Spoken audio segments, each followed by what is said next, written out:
सहनौ भुनाक्तु सह वीर्यं करवावहै तेजस्विनावधीतमस्तु मा विद्विषावहै। ओम शांति शांति शांति। हरि ओम। नमस्ते ज्योतिराजाय विवेकानंद सूरये सच्चित् सुख स्वरूपाय स्वामिने तापहारिणे। ओम नमो भगवते श्री रामकृष्णाय। जय तो स्वामी जी। आज अवतार वरिष्ठ श्री रामकृष्ण देवेर अन्यतम ईश्वर कोटि पार्षदेर 164तम शुभ जन्मतिथि। आज থেকে 164 বছর আগে এই ধরাধামে যিনি অবতীর্ণ হয়েছিলেন সেই অষ্টবসুর এক বসু এবং ঋষি, যাকে অবতার বরিষ্ঠ শ্রী রামকৃষ্ণ স্বয়ং নিজে বলেছিলেন আমি যাচ্ছি। তিনি এখানে অবতীর্ণ হয়েছিলেন, সঙ্গে নিয়েছিলেন তার ত্যাগী পার্ষদদের। আমরা জানি যখন ধরাধামে নানান রকম অধর্মের অনুষ্ঠান হতে থাকে, মানুষ যখন তার প্রকৃত স্বরূপ থেকে বিচ্যুত হয়ে যায়, মানুষ যখন তার নিজেকে চিনতে পারে না সে কে, তখন ধরাধামে আসেন অবতার বরিষ্ঠ ভগবান শ্রী রামকৃষ্ণদেব এবং অন্যরা যারা আমাদের অবতার বরিষ্ঠ বা আমাদের এখানে ভগবান অবতীর্ণ হয়েছেন, তারাও এইভাবে এসেছেন। তা আজকে আমরা সেই যে ভগবান শ্রী রামকৃষ্ণ দেবের অন্যতম ত্যাগী সন্ন্যাসী পার্ষদ স্বামী বিবেকানন্দ, তিনি এই ধরাধামে অবতীর্ণ হয়েছিলেন 1863 সালের 12ই জানুয়ারি। কিন্তু সেই দিনটি যুব দিবস হিসাবে পালন হয়, কিন্তু আমাদের রামকৃষ্ণ মঠ এবং রামকৃষ্ণ মিশনে তিথি হিসাবে পালন হয় বলে আজ আমরা 2026-এর আজকের যে 10ই জানুয়ারি সেই তিথি পালন করা হচ্ছে। শুধু ওই রামকৃষ্ণ মঠ গৌরহাটিতে নয়, সারা ভারতবর্ষের যত আমাদের মঠ মিশনের আশ্রম আছে, অন্যান্য যে সমস্ত আমাদের তাদের প্রাইভেট আশ্রমগুলো আমাদের আছে, ভাব প্রচার পরিষদের আশ্রম আছে এবং বহু বাড়িতে এবং অন্যান্য জায়গাতে পৃথিবীর বিভিন্ন জায়গায় আজ তার জন্মতিথি পালন করা হচ্ছে। আমরা এমন মানুষ আমরা পৃথিবীতে এখনো পর্যন্ত পাইনি যার এত জন্মতিথি পালন করা হয়। যত মহান মহান মানুষ এসেছে, এইরকম প্রতিনিয়ত ভাবে কারো জন্মতিথি পালন করা হয় না। কারণ মহান মানুষ যে হয় তারাই জগতে বেঁচে থাকে। আমি বলছেন পরার্থায় পরহিতায় য জীবতি স এব জীবতি অন্নাচ মিতাচ। পরার্থায় পরের জন্য, পরের হিতের জন্য, পরের মঙ্গলের জন্য যারা আসে জন্মায় তারাই জগতে বেঁচে থাকে। পরের জন্য যারা করে তারাই বেঁচে থাকে। অন্যরাও বেঁচে থেকে মরার মতন শুনতে পাচ্ছেন। তাই আজ স্বামীজিকে আমরা কেন জন্মদিন তার পালন করব? স্বামীজি আমাদের জন্য কি দিয়ে গেছেন? শ্রীরামকৃষ্ণদেব যখন শরীর যাচ্ছে, নরেনকে ডেকে বলেছিল, নরেন আমার আজ যা কিছু আছে তোকে দিয়ে আমি ফতুর হয়ে গেলাম। শ্রীরামকৃষ্ণদেবের কি সম্পত্তি ছিল, কি বিষয় ছিল যে তার সম্পত্তি, তার আমরা যেমন আমাদের সম্পত্তি, আমাদের ভবিষ্যৎ যারা আমাদের সন্তান সন্ততি তাদেরকে আমরা বলে বুঝিয়ে দিয়ে যাই। কিন্তু শ্রীরামকৃষ্ণদেবের কি সম্পত্তি ছিল আপনারা বলুন।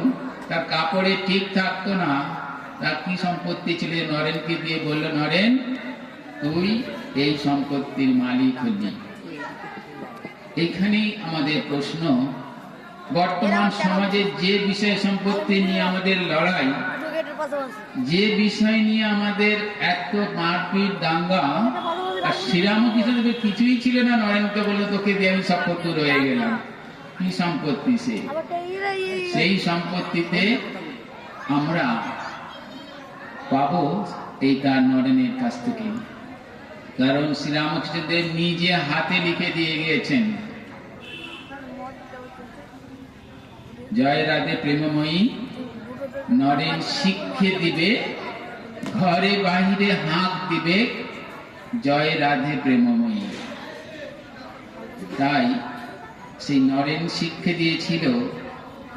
আজ আপনারা দেখুন, ঘরে বাহিরে এই ভারতবর্ষে প্রাচ্যে পাশ্চাত্য তিনি শিক্ষা দিয়েছেন।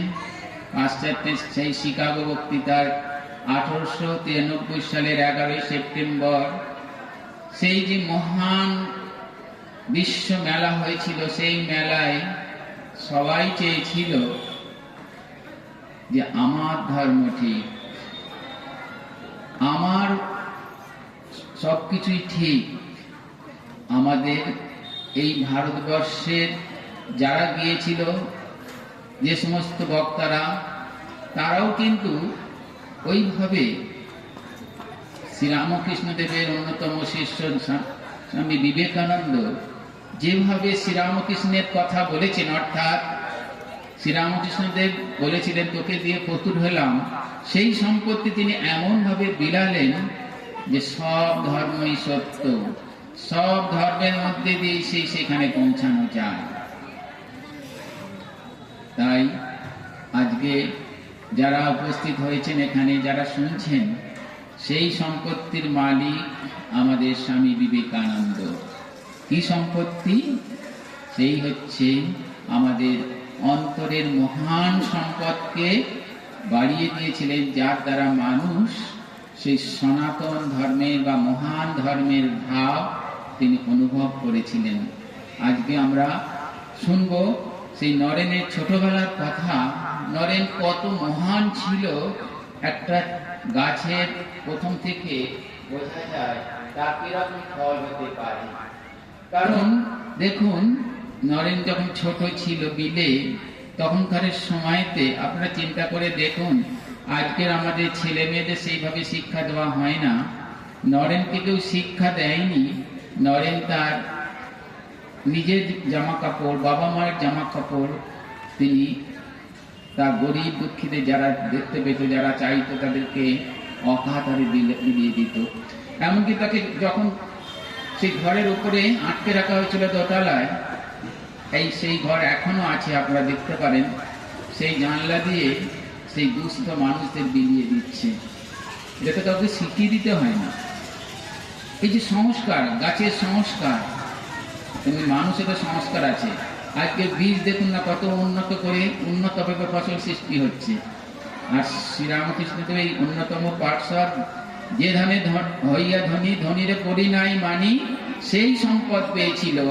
সেই সম্পদ পেয়ে আজকে আমরা রামকৃষ্ণ মঠ মিশনকে পেয়েছি। আজ প্রায় 250 উপরে সেন্টার আমাদের, সেখান থেকে শ্রীরামকৃষ্ণদেবের সেই মহান ভাব জগতে প্রচারিত হচ্ছে, সেই প্রসার হচ্ছে। দেখুন, যখন সেই বেলুড় মঠ হয়নি, যখন প্লেগ হয়েছিল, আপনারা জানেন, নিবেদিতা এবং আমাদের সদানন্দ মহারাজ প্লেগের কাজে যখন স্বামীজি বলল যে যাও, স্বামীজি তখন দার্জিলিংয়ে ছিলেন, দার্জিলিং থেকে তিনি চলে এলেন। তিনি শরীর খারাপ ছিল বলে তিনি গিয়েছিলেন শরীর সারাবার জন্যে। এসে বললেন যে তখনকার যে এই বেলুড় মঠ দেখছেন বা আমাদের মিশন দেখছেন, তখন তো এত আমাদের পয়সা অত ছিল না। কিন্তু সেই সময় স্বামীজি বললেন যে আমি দরকার হলে যে বেলুড় মঠের জমি কেনা হয়েছিল, সেই জমি আমি বিক্রি করে দেব। কি মহান উদার ভাব দেখুন। শ্রীরামকৃষ্ণদেবের মহান ভাব প্রচার করার জন্য বেলুড় মঠ তৈরি হচ্ছে, আর সেই বেলুড় মঠ বিক্রি করে দেবে বলেছিলেন। কিন্তু মা বললেন, বাবা তুমি কার জন্য এই জমি কিনেছো, কার নামে এই জমি কিনেছো, এই জমি বিক্রি করা হবে না। তখন স্বামী বিক্রি করতে পারেননি। তো যাই হোক, এই যে স্বামীজির মহান ভাবটা দেখার বাজার আছে। এবং আমি বহু জায়গায় বলি যে এরকম মানুষ কখনো পেয়েছেন কি পৃথিবীর ইতিহাসে, যে তিনি সারা ভারতবর্ষে যখন ঘুরলেন, ঘোরার পরে তিনি যখন সেই ভারতবর্ষের শেষ শিলাখণ্ডে বসে ধ্যান করলেন। আমরা ধ্যান করি দেবতার, আমরা ধ্যান করি দেবী, আমরা ধ্যান করি অনেক সময় নানান রকমের পাওনা গন্ডা পাবার জন্য ধ্যান করি। আর শ্রীরামকৃষ্ণদেবের এই মহান শিষ্য সেই শেষ শিলাখণ্ডে বসে ধ্যান করলেন, ভারতবর্ষের ধ্যান করলেন। ভারতবর্ষ তো একটা দেশ, তার আবার ধ্যান কি? তার মধ্যে যারা আছে, যারা জীবন্ত, শ্রীরামকৃষ্ণদেব বলছেন মাটির প্রতিমায় পূজা হয় আর জীবন্ত প্রতিমায় পূজা হয় না। সেই পূজা শ্রীরামকৃষ্ণদেবের এই মহান শিষ্য নরেন্দ্রনাথ, তিনি যখন সন্ন্যাসী রূপে ভারতবর্ষ ঘুরলেন, ভারতবর্ষের মানুষের ধ্যান করেছিলেন, শেষ শিলাখণ্ডে বসে সেই ধ্যান করেছিলেন। এবং তিনি যখন সেই শিক্ষা বক্তৃতা দেওয়ার পরেতে তাকে একটা যখন বিছানায় শুতে দেওয়া হয়েছিল, সেই দুগ্ধ ফেনল বিছানার মধ্যে, তিনি কিন্তু সেই বিছানায় শুতে পারেননি।